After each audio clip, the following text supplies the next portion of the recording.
Hey everyone, we know how hard it can be to keep up with the latest news in Israel, so if you haven't had the time to stay on top of what's what in the Holy Land, have no worries. I'm Natasha Kirchak, and this is ILTV's Weekly Review.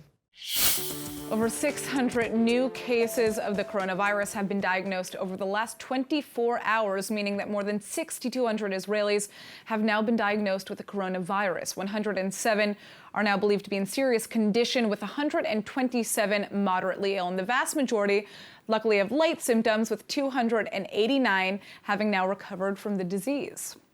The death toll in Israel from COVID-19, however, continues to rise. At least 33 people have now passed away from the deadly virus, and the latest deaths include a 90-year-old man in Tel Aviv, a 72-year-old man in Tel Aviv, and an 87-year-old man in Beersheba, all with pre-existing conditions. Now, at the same time, Israeli Health Minister Yaakov Litzman and his wife have both tested positive for the coronavirus. The 71-year-old health minister is the most senior Israeli official to be diagnosed with COVID-19. And he and his wife are now being treated in isolation according to his own ministry's guidelines. All those who have been in contact with him are now being sent into quarantine as well. And Litzman's diagnosis comes after his prominent role in handling the coronavirus crisis, ordering tens of thousands into quarantine and pushing for self-distancing. But the Ultraorthodox leader of the United Torah Judaism Party has been criticized heavily by health professionals for his handling of the outbreak. Many claim he's put the interests of the Ultraorthodox community ahead of the needs of the general public.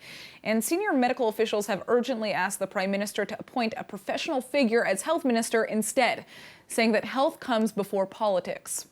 An estimated 7,800 coronavirus tests have now been performed in the last 24 hours. Now, because the health minister is infected with the coronavirus, the Israeli prime minister himself is officially going back into self-quarantine this morning. Netanyahu had just been released last night after previously coming into contact with a sick aide, and he was able to announce new regulations across the state of Israel last night amidst the coronavirus outbreak. Now, in a bid to stem the spread of the disease, Israelis are now required to wear masks in public, and those who do not have a mask can either use a scarf to wrap their face or they can improvise. The most important thing, according to the Health Ministry Director General, is that the nose and the mouth are covered. Israeli Prime Minister Netanyahu has also announced that families will be receiving a one-off payment of 500 shekels per child up to the fourth child. That's about $140. And the same exact stipend will also be given to the elderly, although the minimum age has not yet been specified. These payments are supposedly going to be approved via emergency legislation and will be made directly into bank accounts right before Passover without any bureaucratic red tape. And the cabinet has also just approved a measure to give grants of 6,000 shekels to self-employed Israelis, and the funds will be handed out by the tax authority. Netanyahu has also announced efforts to slow down the rate of infection in Bnei Brak, a city just outside of Tel Aviv that's home to a large ultra-Orthodox community that has been failing to adhere to regulations. And now transportation will be limited in and out of that city, and all sick people in Bnei Brak will be evacuated to special medical hotels. It's now believed that 38% of the city's residents have coronavirus. In addition, anyone arriving into Israel from abroad is also now required to quarantine in one of Israel's special coronavirus hotels for at least 14 days. And last but not least, Israelis are required to only celebrate the upcoming Passover holiday with their immediate families or those that they're currently living with, all out of concern that many will break social distancing rules on the night of the traditional Seder. The health ministry is now urging Israel's ultra-Orthodox Jewish communities to wake up as coronavirus infections continue to soar in their communities.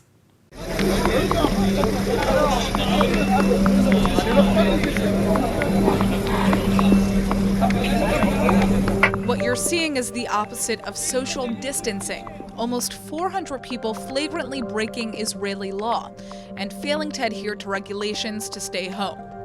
They're attending the midnight funeral of Rabbi Tzvi Shenkar in Bnei Brak, an ultra-Orthodox community in the suburbs of Tel Aviv.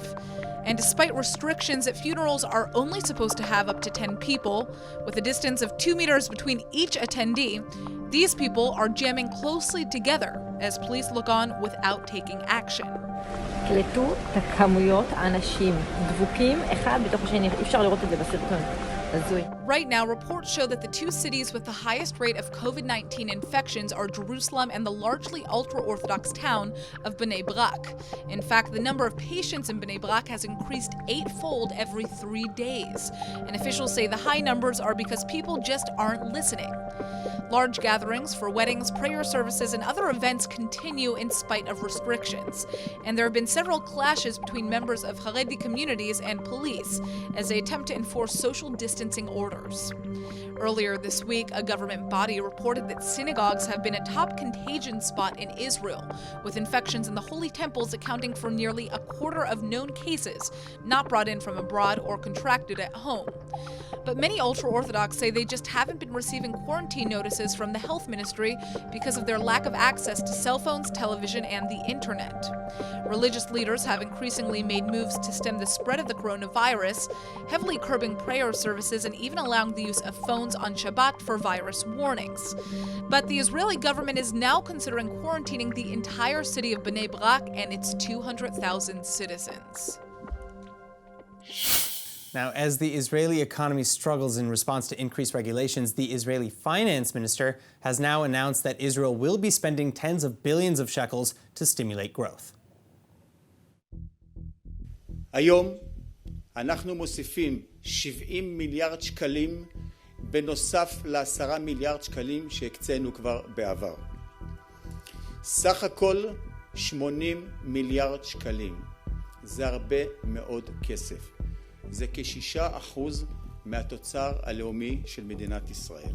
The aid package features funds for the healthcare system and helping out at-risk groups, a social security safety net for salaried employees, the self-employed freelancers, and the elderly, and a program for the acceleration of the economy. 10 billion shekels will go towards the healthcare system to fund the cost of ventilators, 20 million coronavirus tests, protective gear, and to stabilize hospital budgets. 1 billion will fund initiatives to assist the groups who are at most risk of contracting severe cases of the coronavirus. 3 billion shekels will be used to fund unemployment benefits for those over the age of 67, and employees placed on unpaid leave will be assisted by a 14 billion shekel package. 200 million will go towards non-profit organizations. Now, self-employed workers whose income has been damaged by the current crisis will be eligible for 2 grants, a first payment of up to 6,000 shekels in April and a second payment of up to 8,000 in May. Over 40 billion will be allocated to ensuring business continuity, which would include canceling municipal tax, social security payments, and utility bills. And then last but not least, almost 8 billion shekels would be aimed at bolstering economic growth by aiding the high-tech industry, accelerating construction projects, and improving digital services for Israelis. All right, now let's shift focus for a moment to our pending unity government. In light of the coronavirus pandemic, Israeli leaders between the center-left and the right-wing blocs have been negotiating a unity coalition now for the better part of a week. But already the wide spectrum of political ideologies trying to cooperate appears to be threatening the fledgling government.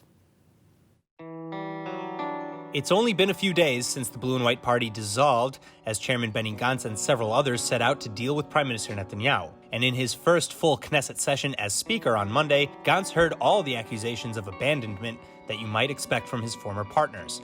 But in spite of best intentions, unity talks between the Likud and the Blue and White parties still appear to be breaking down. Major arguments still linger over important policies like the West Bank annexations backed by the United States' peace deal. The main issues at heart, however, lie in ministry appointments. Blue and White still strongly opposes Yaakov Litzman's continued role as health minister, especially with the pandemic in mind. But Litzman refuses to accept any other position. Also, center-left MKs are looking to keep former Speaker Yuli Edelstein from returning to his role. But Edelstein, then, is demanding the foreign ministry, which has also been promised to Blue and White. Meanwhile, the right-wing bloc is also unhappy. Gantz is demanding and will likely receive nearly a 1-to-1 ratio of MKs to ministry portfolios, while the right will be lucky to get 1 portfolio for every 4 MKs. So right-wing lawmakers are threatening now a mutiny, starting with the religious Yamina party, which states that it would rather sit in the opposition than be sidelined in the new government. While in efforts to appease all parties, ministry portfolios have been greatly expanded to 36, the most of any Israeli government in history. But only time will tell if this will be enough to keep a coalition together. The numbers are just shocking. Nearly a quarter of Israel's workforce is now unemployed amidst the coronavirus crisis, and it's the worst recorded rate in Israeli history. Israel's unemployment rate has now climbed to 24.1%, with over 1 million Israelis seeking unemployment benefits.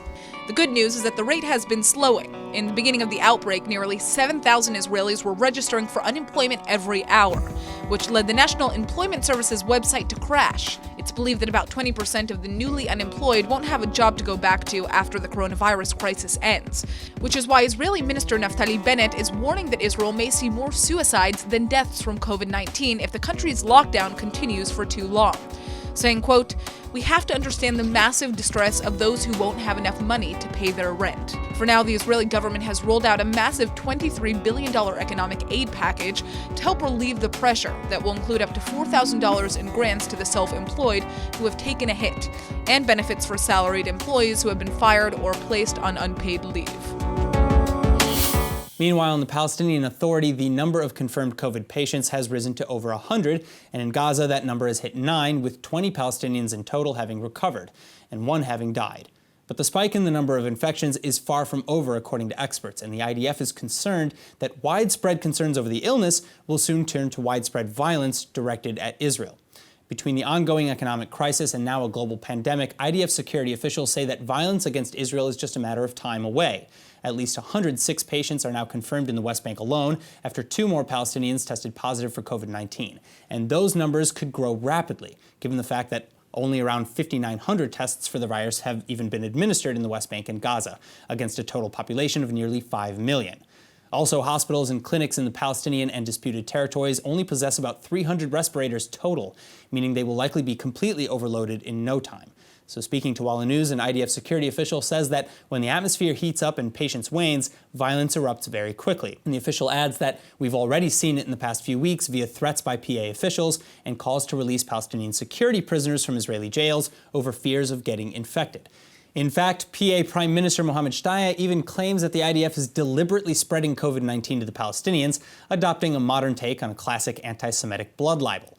Still, overall, officials on both sides are praising the coordinated efforts to prevent the spread. Now, as police attempt to enforce stricter regulations surrounding the coronavirus pandemic across Israel, not everybody is happy about it. Yesterday evening saw massive clashes in Yafo, Tel Aviv, when police stopped a man and accused him of breaking mandatory COVID-19 quarantine.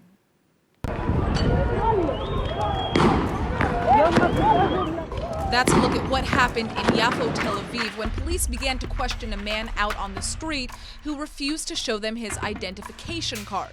As they were investigating why he wasn't at home, family members began to encircle and attack the officers, leading a large amount of police to arrive on the scene.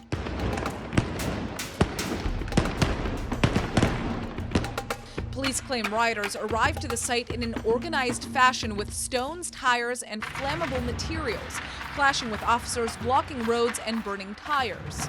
Protesters could be heard yelling Allahu Akbar, or God is great, in Arabic, a term often used in Muslim prayers.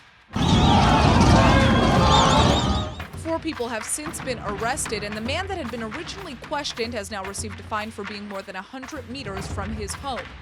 But the protests in Yafo are not the only to have taken place. Police have been forced to break up major gatherings and prayer services in ultra-Orthodox communities across Jerusalem and Bnei Brak.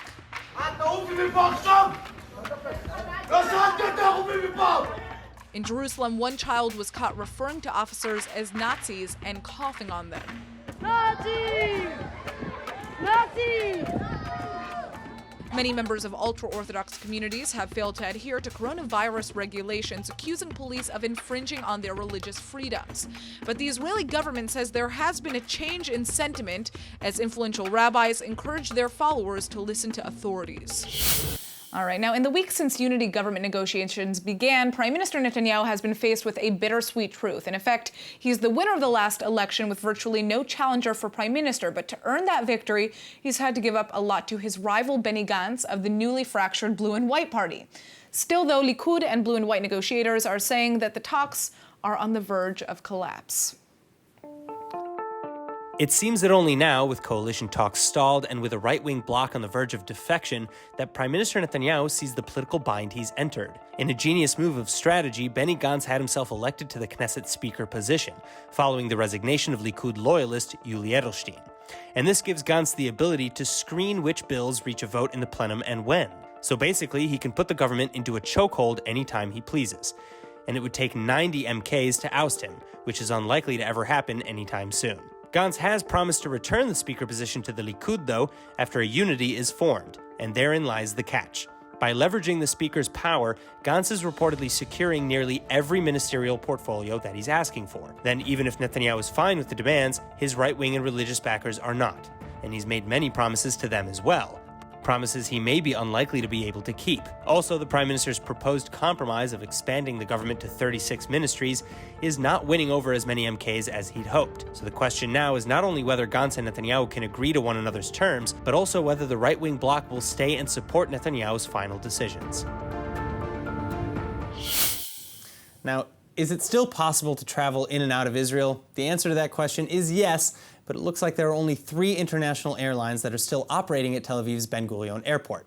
Prior to the outbreak of the coronavirus, 140 airlines served the airport, which is Israel's largest. But now only Aeroflot, United Airlines, and Ethiopian Airlines are continuing operations. Rescue flights to pick up stranded Israelis, on the other hand, will continue to be carried out by the local airline El Al, Arkia, and Israel. However, the limited flight services are all part of an effort by the Israeli Airports Authority to cut down on costs. The IAA claims that they've had revenue losses that exceeded 2 billion shekels, which is why 600 workers have been immediately placed on unpaid leave. And there have also been pay reductions and wage cuts for critical staff, and all infrastructure projects have been halted. Israel's Ramon Airport in Eilat in the south will also be operating less hours, although Israel Air flights will continue coming in from Ben Gurion. And these latest measures come after Israel's flagship airline El Al grounded all flights on Thursday until April 4th. Now, last week, the International Air Transport Association estimated a decline of $113 billion in passenger revenues for the worldwide aviation industry by 2020. And they predict that many airlines will run out of cash before recovery arrives. In other news, world governments and health organizations are all desperately clamoring to find a solution for the COVID-19 pandemic. But how close are we really to finding a cure or a treatment? Well, many experts are saying that a properly vetted and effective treatment is not yet on the horizon, but there is an option on the table, and we don't have time to ignore it. As of now, patients infected with the deadly coronavirus are looking at recovery times of 2 to 4 weeks or 14 to 28 days in the best case scenario. But results from a new peer-reviewed clinical study by French infectious disease specialist Didier Raoult says that the recovery time can be reduced to just 5 days from the start of treatment using a combo of hydroxychloroquine, a common anti-malaria drug, and either azithromycin, an antibiotic, or lopinavir or ritonavir, 2 types of protease inhibitors. Membre de la fondation de l'IHU de Marseille, j'ai pris connaissance des derniers résultats des essais cliniques effectué par le professeur Raoult et son équipe, qui montre que l'association médicamenteuse de 600 mg d'hydrochloroquine et de 250 mg d'azithromycine par jour pendant 10 jours diminue considérablement la charge virale des patients et donc leur contagiosité. In fact, of the 80 infected patients in the study, 78 recovered within that 5-day time frame. And so now several governments around the world, including France, the United States, and Israel, have endorsed the use of this treatment under medical supervision. But under medical supervision are the key words to remember here, or in other words, stop self-treatment. Improper dosage with these drugs can cause more harm than good, especially depending on how advanced the symptoms of the coronavirus are. But hydroxychloroquine is also used as a treatment for lupus, an autoimmune disease, and so running to the pharmacy and emptying the shelves, which is happening across the world, could put you and others who definitely need these drugs in mortal danger. All right, now in related news, the greatest driver behind innovation has always been necessity, and needs related to the coronavirus pandemic are no different, like the suddenly desperate need for a way to sanitize large rooms and areas in places like a hospital in as short a time as possible. Well, IAI, or Israel Aerospace Industries, may have the solution, and ILTV's Nittany Manson has the story. Israel's largest aerospace and defense company, IAI, is best known for making satellites, specialized aircrafts, and now the famous Bereshit lunar lander. But all attention at the company has now shifted towards addressing COVID-19. And IAI's first invention, which was developed in just about a week, is already being tested at the Shamir Medical Center outside of Tel Aviv. The prototype is for a standing lamp with specialized ultraviolet light emitters that kill viruses and bacteria, and this will make sterilizing hospital rooms and other such spaces dramatically easier. The only drawback to the device so far is that it's only effective within a reach of 2 meters and would need to be rotated and moved around a room several times before the room is totally sterile. Still, it's a much easier way than manually sterilizing everything with chemicals like chlorine and alcohol, which hospital staff has currently had to do. And if all goes well, the next model will also be robotic, capable of entering, sterilizing, and exiting rooms automatically. Now, meanwhile, IAI isn't the only Israeli company creating potentially life-saving tech. In fact, at least 70 different companies have developed some sort of response to the virus, including the government's Hamagen or Shield app, which lets you know if you've come into contact with an infected person or location. Then finally, there's also apps by private companies like Vocalis Health, which hopes to develop ways to diagnose coronavirus patients using just the sound of their voice. All right, moving on. International competitions of all kinds have either been postponed or outright canceled in light of the highly infectious coronavirus. And this includes both the 2020 Eurovision and Tokyo Summer Olympics. But several contests are already starting to line up for the future, and Israel is preparing to win. ILTV's Nittany Manson has more. For the first time since its foundation, Israel has been invited to participate in the biennial Invictus Games, an international athletic competition for injured military veterans. And the next competition, created by the UK's Prince Harry in 2014, will be set in Germany in 2022. But this comes after this year's games, scheduled for May in The Hague, were cancelled over fears of the coronavirus. Luckily for Israel, though, this means that the Israeli athletes can actually compete. This year, Israelis were only invited to observe. But after a meeting between Israel's ambassador to the UK and the game's chief executive, Israel is in the lineup for the next competition. And London-based charity, the Genesis Philanthropy Group, has also been tapped to finance an Israeli IDF team. Now finally, the Invictus Games include 10 different sports: archery, cycling, indoor rowing, powerlifting, sitting volleyball, swimming, wheelchair basketball, wheelchair rugby, and off-road four-wheeling challenges in a Jaguar Land Rover. That's it for ILTV's Weekly Review. See you next week.